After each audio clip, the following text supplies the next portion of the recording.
welcome back to my channel. I hope every single person is doing great. As you all know, today is Saturday and the time duration is around 11 a.m. in the morning, and today we are going to talk about the process.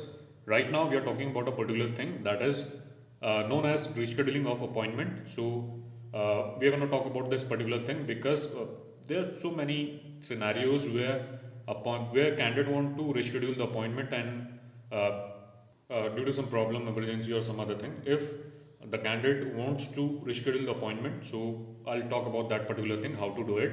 Apart from that, how many time we can do it, and for which categorization we can do it on normal basis, I can say, because there are certain categories जहाँ पे आपका problem ये है कि appointment आपका reschedule नहीं होगा. There are few categories where you would not be able to reschedule the appointment because of the unavailability of appointments. But there are few categorization जिसमें आप appointment अपना reschedule कर सकते हैं. We are going to talk about that particular thing. Apart from that, so I'll do one thing. I'll take you through the website, and here you can see every single information, how to proceed further, and what all documents are required for that. And apart from that, what all steps you have to follow for rescheduling the appointment. So right now I'm on the VFS Global page. I'll do one thing. I just selected the country India. I'm applying from India, and the preferred location is Poland. So right now I'm doing one thing. I'll click on take me to the website, and from here I'll get information regarding this thing. And right now I'm on the VFS Embassy this page. I can say VFS Poland website page, because as you all know, every country has different websites. So right now we are on the website of VFS Poland. अब यहाँ आपको check करके मैं show कर देता हूँ how the process works. So आपको क्या करना है, you have to do one thing. You have to click on book an appointment. जैसे आप बुक एन अपॉइंटमेंट में क्लिक करते हैं, अगर आपका ऑलरेडी इसमें अपॉइंटमेंट बुक है, क्योंकि जो मेन प्रोसेस है उसके बारे में अगर आपको इन्फॉर्मेशन वगैरह शेयर करूँ, अगर आप वर्क वीज़ा के लिए अप्लाई करते हैं, नेशनल एम्प्लॉयमेंट कैटेगरी है, इसके अंदर तो बहुत कम आपके अपॉइंटमेंट मिलते हैं, और जो कैंडिडेट को अपॉइंटमेंट मिलता है तो वो जो अपॉइंटमेंट का डे होता है उसमें जाता ही है. बहुत कम चांसेस होते हैं जिसमें कैंडिडेट अपना अपॉइंटमेंट रिशेड्यूल करता है. बट थिंग इज, अगर स्लॉट्स आपके अवेलेबल हैं तो आप अपना रिशेड्यूल कर सकते हैं. अदरवाइज फिर आपको थोड़ा इशू होता है इसमें, आपका रिशेड्यूल नहीं होगा अपॉइंटमेंट अगर स्लॉट्स आपके अवेलेबल नहीं है. और जो अदर प्रोसेस है, अगर सिंपल टर्म्स में बोलूँ, अगर नेशनल एम्प्लॉयमेंट वाला जो कैटेगराइजेशन है उसमें ऐसा होता है कि आपके स्लॉट बहुत कम टाइम के लिए ओपन होते हैं. अगर उस टाइम के अंदर आप अपना रिशेड्यूल करते हैं और स्लॉट्स अवेलेबल हैं तो आप कर सकते हैं. अदरवाइज प्रॉब्लम ये होता है कि जब भी आपके स्लॉट्स ओपन होते हैं बहुत कम टाइम के अंदर आपके बुक हो जाते हैं. जो नॉर्मल प्रोसेस, जैसे अगर कोई नॉर्मल प्रोसेस फॉलो कर रहा है फ्रेश अपॉइंटमेंट बुक करने का, तो उसको ज़्यादा चांसेस होते हैं कि अपॉइंटमेंट मिले, और जो रिशेड्यूल करता है उसके साथ थोड़ी प्रॉब्लम होती है. And apart from that there are other categories like national, जैसे आपका नेशनल डिपेंडेंट है, national other, and then national study visa, and then जो अदर कैटेगराइजेशन है आपके शैंगन टूरिस्ट वीज़ा है, तो इसमें आपका इजीली रिशेड्यूल हो जाता है, इसमें आपको प्रॉब्लम नहीं होता. बट राइट नाउ साउथ में थोड़ा प्रॉब्लम होगा, बट नॉर्थ जो ज्यूरिडिक्शन है वहाँ पे आपको अभी प्रॉब्लम नहीं होगा. अगर आपको रिशेड्यूल करना है यू कैन डू दैट. और जो आपका अपॉइंटमेंट होता है, जो आपकी अपॉइंटमेंट डेट है, जो आपने पहले एक फ्रेश अपॉइंटमेंट बुक करा, अगर आप उसको रिशेड्यूल करते हैं तो आप कब तक का कर सकते हैं, 48 आवर्स पहले तक का. जैसे आपने अपॉइंटमेंट ले रखा, फॉर एन एग्जाम्पल आपने 8 फरवरी का अपॉइंटमेंट लिया है, तो आप अप्रॉक्सीमेटली 5 फरवरी तक अपना रिशेड्यूल कर सकते हैं. और 48 आवर्स के अंदर, अगर 48 आवर्स के अंदर का टाइम बचा तो तभी आप रिशेड्यूल कर सकते हैं. और आप 2 बार रिशेड्यूल कर सकते हैं अपना डेट ऑफ अपॉइंटमेंट से पहले. अगर एक बार आपका जैसे अपॉइंटमेंट डेट है, अगर वो मिस हो जाती है, आपका नो शो लग जाता है उसमें, जैसे आप कभी भी अपॉइंटमेंट बुक करते हैं और जो आपका प्रीफर्ड डेट है उसमें आप वहाँ पे नहीं जाते, तो उस कैटेगरी में क्या होता है, आपका नो शो लग जाता है, और जो आपके अपॉइंटमेंट है वो काइंड ऑफ लैप्स कह सकते हो आप, लैप्स हो जाता है. और फिर उसमें जो प्रॉब्लम ये आती है कि जो वाला अपॉइंटमेंट है वो रिशेड्यूल आपका नहीं हो पाएगा. इस चीज़ को आप ध्यान पर रखना. अगर आप जो पर्टिकुलर डेट है, अगर उसमें आप नो शो करते हैं तो तभी आपका अपॉइंटमेंट रिशेड्यूल नहीं हो पाता, और थोड़ा प्रॉब्लम भी होता है. अगर मेरे को लगता है 2 या 3 बार अगर आपका नो शो हो गया तो फिर प्रॉब्लम होती है शायद आपको. और अगर आप पहले भी अगर एक बार नो शो लगाओगे और अपॉइंटमेंट के दिन नहीं जाते तो एक रॉन्ग इमेज क्रिएट करता है. आपका डेटाबेस में सारी इन्फॉर्मेशन होती है, उसके बेसिस पे आपका पता चलता है कि आप कैसे प्रोसेस फॉलो करते हैं. और so in simple terms I just want to say it reflects carefulness. So अगर आप अपॉइंटमेंट के दिन नहीं जा सकते तो 48 आवर्स के अंदर आप या तो रिशेड्यूल कर लो. अगर रिशेड्यूल नहीं हो पा रहा तो in that scenario do one thing.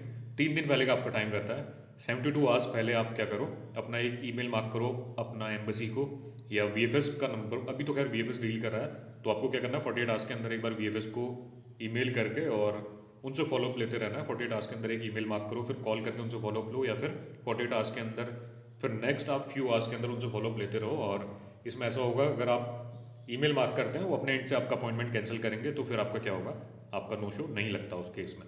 और अगर जो आपका प्रीफर्ड डेट है जिसमें आपको अपॉइंटमेंट मिला है, तो उससे पहले आप क्या करो, अगर नहीं जा रहे हो तो या तो कैंसिल करा लो, कैंसिल नहीं करा रहे हो तो फिर आप क्या करो, 48 आवर्स के अंदर रिशेड्यूल कर लो। दो ऑप्शन आपके पास रहते हैं। जो प्राइमरी ऑप्शन है रिशेड्यूल का है, बहुत सारे सिनेरियोज में ऐसा होता है कि अपॉइंटमेंट आपका अवेलेबल नहीं होगा, रिशेड्यूल आप नहीं कर पाएंगे।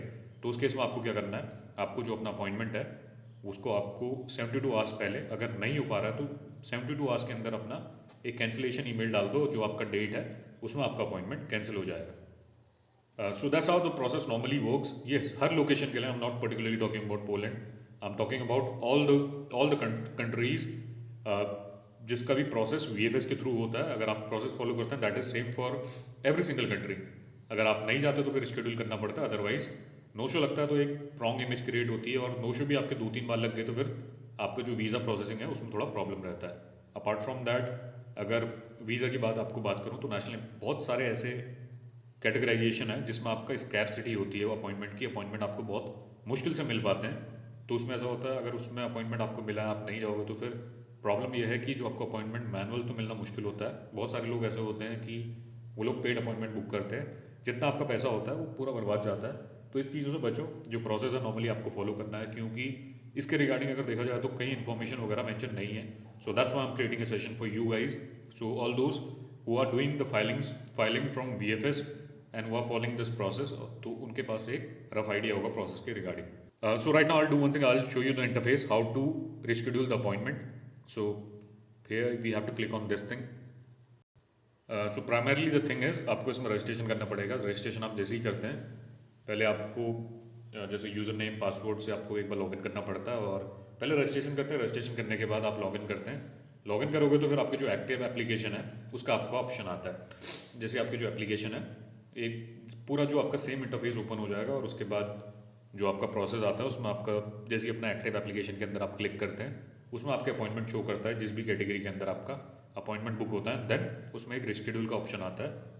रिशेड्यूल करोगे तो हो सकता है कि अगर आपके स्लॉट्स अवेलेबल हैं तो आपका रिशेड्यूल हो जाएगा, अदरवाइज अगर स्लॉट्स अवेलेबल नहीं होंगे उस कैटेगरी के अंदर तो आपको एक ऑप्शन आता है जिसमें आपका मेंशन होता है no slots are available right now, please try after some time. फिर आप जब भी दोबारा लॉगिन करते हैं, अगर स्लॉट्स ओपन है तो आप बुक रिशेड्यूल कर सकते हैं, अदरवाइज रिशेड्यूल आपका नहीं होता। बहुत सारी कैटेगरीज हैं जिसमें अपॉइंटमेंट आपके हमेशा अवेलेबल रहते हैं, अभी भी कह रहा हूँ, उसके अंदर थोड़ा आपका ईजी रहता है और रिशेड्यूल ईजिली हो जाता है। So that's how the process works. और अगर आपका जो प्रोसेस है the process is very simple, but the thing is people have no idea about it. बहुत लोग क्या करते हैं, अगर जो प्रोसेस है आपका, जिस दिन आपका अपॉइंटमेंट होता है उस दिन नहीं जाते और उनको आइडिया भी नहीं होता, नो शो लग जाता है, और वो कुछ कैंसिलेशन ईमेल वगैरह भी नहीं करते, अपॉइंटमेंट भी कैंसिल नहीं करते, और जो प्रोसेस है उसको ऐसे ही रख लेते हैं। फिर उसके बाद क्या होता है, जब वो लोग सबमिशन करने के लिए जाते हैं तो फिर तभी आपका रिकॉर्ड वगैरह सारा निकलेगा और सारी इन्फॉर्मेशन आपकी रहती है।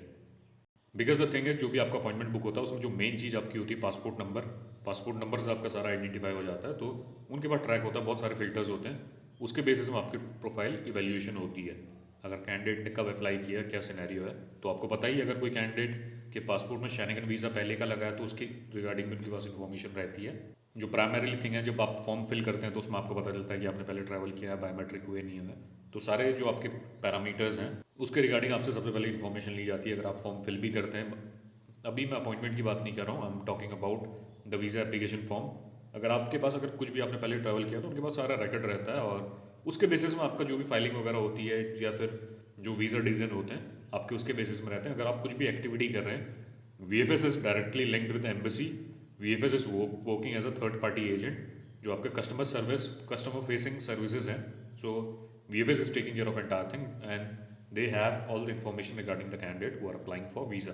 सो पासपोर्ट नंबर होता है या फिर अदर डिटेल्स हैं, उसके रिगार्डिंग जो आपका डेटाबेस बनता है। और अगर आप कहीं भी इंटरनेशनल ट्रैवल करते हैं तो they have information regarding each and everything, और उसके बेसिस में आपका डेटा वगैरह सारा निकल जाता है। तो फिर आप क्या करो, कुछ भी प्रोसेस आप फॉलो करते हो तो पहले उसके रेपरकशंस देख लो। आप अगर कुछ भी कर रहे हो तो क्या आपके साथ हो सकता है, तो on the basis of that follow the process. So this is the process how to reschedule the appointment. अभी इसमें बहुत सारे कमेंट ऐसे आएंगे कि लोग हम मेरे से पूछेंगे कि सर अभी अपॉइंटमेंट ही नहीं मिल पा रहा, आप रीशेड्यूल की बात करें, but there are few candidate who want to reschedule the appointment due to some emergency और सम अदर थिंग। ऐसा नहीं है कि अगर आप नहीं करना चाह रहे तो बहुत सारे लोग ऐसे हैं उनको अपना अपॉइंटमेंट रिशेड्यूल करना होगा, but they do not have any information regarding this thing. आधे लोग कैंसिलेशन भी नहीं कर पाते और रिशेड्यूल भी नहीं कर पाते appointment. So that's why I am creating a session for you guys regarding this.